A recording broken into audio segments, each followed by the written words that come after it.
நம்ம எங்கே நின்று பேசிகிட்டு இருக்கோம்னு பார்த்தீங்கன்னா ராமேஸ்வரம் துறைமுகத்தில் தாங்க நின்று பேசிகிட்டு இருக்கோம். அப்படியே பின்னாடி பார்த்தீங்கன்னா கடலில் அழகாக கலராக போட்டு தெரியுதுங்க. அங்கே பாருங்கள், உயரமாக ஒரு டவர் இருக்குது. அப்படியே அங்கே பார்த்தீங்கன்னா 2 கோபுரம், ராமநாத சுவாமி கோயில் கோபுரம் அழகாக இருக்குங்க. அது மட்டும் இல்லைங்க, இங்கே மீன் பிடிக்கிறதுக்கு நிறைய பேர் இருக்காங்க, பிடிச்சிட்டு வந்திருக்காங்க. அவங்ககிட்ட வந்து அவங்களோட எக்ஸ்பீரியன்ஸு கேட்டு தெரிஞ்சுக்கலாம் வாங்க. ராமச்சந்திரன் இந்த மாதிரி ராமேஸ்வரத்துக்கு பேசுகிறேன். இங்கே வந்து இப்போ 2 மாதம் கட்டில் போட்டிருக்காங்க. கட்டில் போட்டதில் வந்து எங்களுக்கு ஃபுல்லாக கரையில் தான் வேலை. இந்த கட்டு முடிஞ்சதுக்கப்புறம் நாங்கள் கடலுக்கு போவோம், எல்லாம் வேலைகளே பார்ப்போம். இப்போதைக்கு இந்த ஃபுல்லாகவே மரப்பாடி தான், இங்கே ஃபுல்லாக மரம் தான், ஃபுல்லாக மரத்தை எடுத்து தான் வேலை பார்க்குறது. இது முடிஞ்சதுக்கப்புறம் இந்த எல்லாமே வேலை பண்ணுறாங்க, எல்லா வேலை ஓடிக்கிட்டு இருக்குது. ஏன்னா இந்த ஒரு 27 வேலை தான் இருக்குது கடலுக்கு போகிறது. பரபரப்பாக இருக்கும். கடலுக்கு போகும்போது வந்து நீங்கள் பார்த்தீங்கன்னா திருவிழா மாதிரி இருக்கும் ராமேஸ்வரமேவும். ஆனால் அதனால் ஒரு 24 கழிச்சு நீங்கள் வந்து மறுபடியும் பேட்டி எடுக்கலாம். கொஞ்சம் கஷ்டம்தான், ஃபுல்லாக வெயில். உங்களுக்கே தெரியும், மக்களுக்கு தெரியும், ஃபுல்லாக வெயில், தாங்க முடியாத வெயில். வச்சு அப்படியே ஓட்டிக்கிட்டு இருக்கு, எங்கள் பொழப்ப ஓட்டிக்கிட்டு இருக்கோம், அவ்வளோதான். இதுக்கு மேலே நாங்கள் என்னத்தை சொல்ல.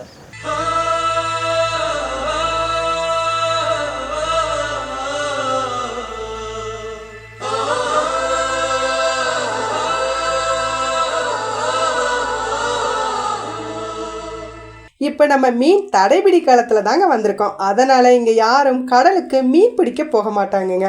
இந்த டைமில் பார்த்தீங்கன்னா இங்கே இருக்க மீனவர்கள் மீன் வலை பின்னுறது, பழுதடைந்த மீன் வலையெல்லாம் சரி பண்ணுறது, படகுகளை பராமரிப்பது போன்ற பணிகளில் இங்கே இருக்க மீனவர்கள் தீவிரமாக ஈடுபடுறாங்கங்க. அதனால் கடல் மேலே இங்கே விசைப்படகுகள் ஆங்காங்கே அழகாக மிதக்கிறத இப்போ நம்ம பார்த்துக்கிட்டு இருக்கோங்க.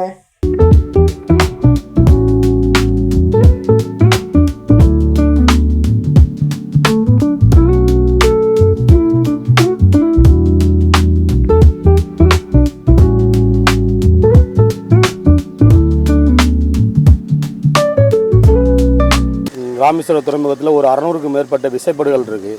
இந்த விசைப்படகுகள் வந்து நாங்கள் வந்து வாரத்திற்கு 2 கடல் தான் எங்களுக்கு கடலுக்கு போவோம். அப்பையும் போகும்போதும் இங்கே வந்து இலங்கை நேவி பிரச்சனையால் எங்கள் படகுகளுக்கு பல துன்பம் வரும். ஆனால் வந்துட்டு இலங்கை படகுகளை பிடிச்சிட்டு போயிடுவாங்க, மீனவர்களையும் பிடிச்சிட்டு போயிடுவாங்க. இதுக்கு முன்னாடி வந்து மீனவர்களை பிடிச்சாங்கன்னா ஒரு வாரம் 2 வாரம் வச்சுட்டு விட்டுருவாங்க. இப்போ வந்து லட்சக்கணக்கில் பணம் கேட்குறாங்க. ஒவ்வொரு மீனவர்களுக்கும் வந்து டிரைவரு மற்ற ஆட்களுக்கெல்லாம் லட்சக்கணக்கில் பணம் கேட்குறாங்க. படகுகளெல்லாம் வந்து அழித்து அதை வந்து கொண்டு போய் கடலில் வந்து தாத்து விடுற மாதிரி நியூஸ் எல்லாம் வந்துக்கிட்டு இருக்குது. இந்த நிலையில் வந்து எங்களுக்கு வந்து இது தடைக்காலம் முடிஞ்சு ஒழுங்காகவே போன வருஷத்தில் கிட்டத்தட்ட ஒரு நல்லா போனால் ஒரு 50 கடல் தான் படகுகளே போயிருக்கு. அதுக்கு மேலே கடலுக்கு போகல. ஏன்னா மீனவர்கள் பிடிபட்டு படகுகள் பிடிபட்டு போட்டுக்கு எதுவுமே போன வருஷத்தில் எதுவுமே சிறப்பாக கடலுக்கு போகல. எங்கள் மீனவர்களுக்கு யாருக்குமே தொழில் இல்லை. தொழில் இல்லாதனால இந்த தொழிலை விட்டுட்டு பக்கத்து ஊர்களுக்கு தொழில் போகிற சூழ்நிலை எங்களுக்கு உருவாகுது. இந்த சூழ்நிலையில் வந்து இப்போ நான் 60 நாள் தடைக்காலம் வந்து வருஷம் வர்றது தடைக்காலம் இப்போ நடந்துக்கிட்டு இருக்குது. இதில் ஒரு 30 நாள் கடந்தாச்சு, இன்னும் 30 நாள்.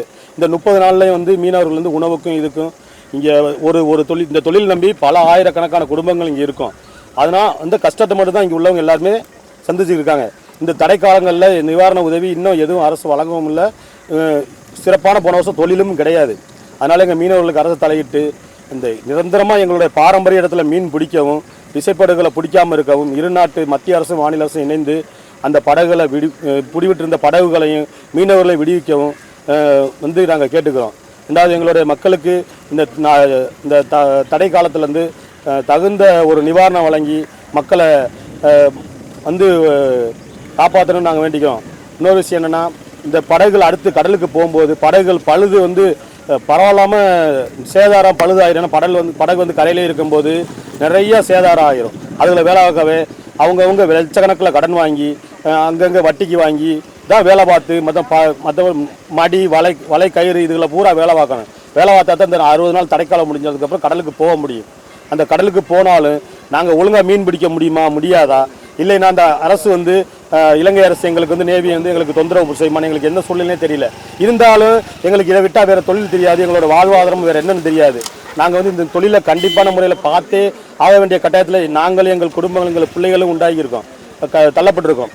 இந்த சூழ்நிலையில் அரசு வந்து நாங்கள் 10 லட்ச ரூபா செலவழித்து இந்த கடலுக்கு இப்போ தடைக்காலம் முடியும் போகும்போது எந்த ஒரு பிரச்சனையும் இல்லாமல் மீன் பிடிக்க அரசு வந்து எங்களுக்கு துணை செய்யணும்.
அடுத்த எபிசோட்ல கும்பக்கரை தாங்க பார்க்க போறோம். அதுவரை காத்துருங்க. அப்படியே வீடியோ ஃபாலோ பண்ணிக்கிட்டே இருங்க.